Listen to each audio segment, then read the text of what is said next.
Musuh bersama, Anies dan Ganjar keroyok Prabowo. 7 catatan debat Capres.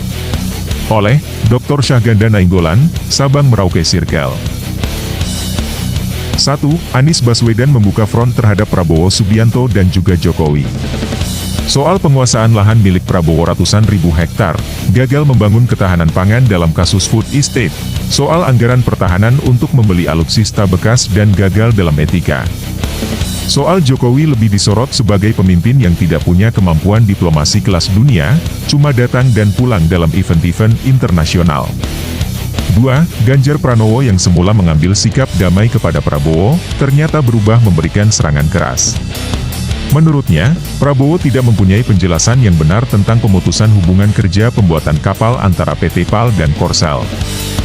Juga soal penjelasan Prabowo terkait usia pesawat tempur, misalnya Mirij punya Qatar, berhubungan dengan kesiapan pemakaiannya atau dead trend. Ganjar memiliki data-data serius soal isu ketahanan. 3.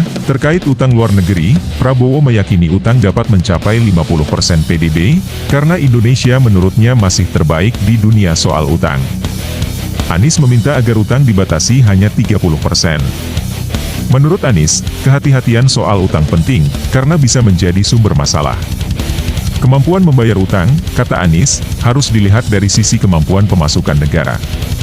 Anies minta pembelian alutsista harus satu paket dengan utang. Ganjar menyoroti pikiran John Perkins soal bahayanya utang najis odious debt. 4. Serangan kepada Prabowo dikuantifikasi oleh Ganjar dan Anies secara simultan. Ganjar memberi nilai keberhasilan Prabowo sebagai Menteri Pertahanan Jokowi dengan nilai jeblok, 5. Ganjar yakin tentang nilai itu, karena berbasis indeks-indeks pencapaian Indonesia yang menurun, dalam penilaian berbagai lembaga internasional di bidang militer dan pertahanan. Ketika Prabowo menuduh Ganjar tidak mempunyai data yang benar, Ganjar bahkan menawarkan Prabowo untuk mendatangkan stafnya dalam debat, untuk beradu data.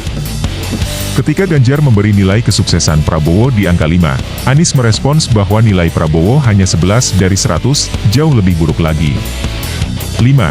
Anies menekankan agar permasalahan ketahanan dan keamanan dilihat dari pergeseran tantangan, bukan old views. New views harus melihat adanya tantangan baru, yang merupakan konsekuensi cyber war. Pemimpin harus mempunyai etika, melindungi keluarga-keluarga, dan menjadi pemimpin diplomatik Indonesia di dunia. 6. Ganjar melihat Garda Samudera merupakan strategi baru. Strategi ini membutuhkan anggaran ditingkatkan 1 hingga 2%.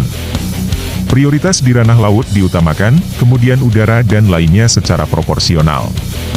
7. Dari debat ini kita melihat, Anies dan Ganjar telah menjadi musuh bersama buat Prabowo. Ini akan membuat luka pada Prabowo, karena baik Anies maupun Ganjar tidak mau ada penjelasan di luar forum debat yang ditawarkan Prabowo.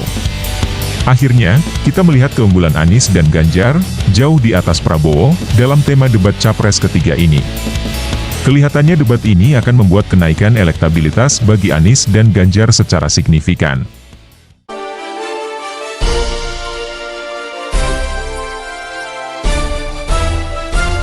Audio Jungle.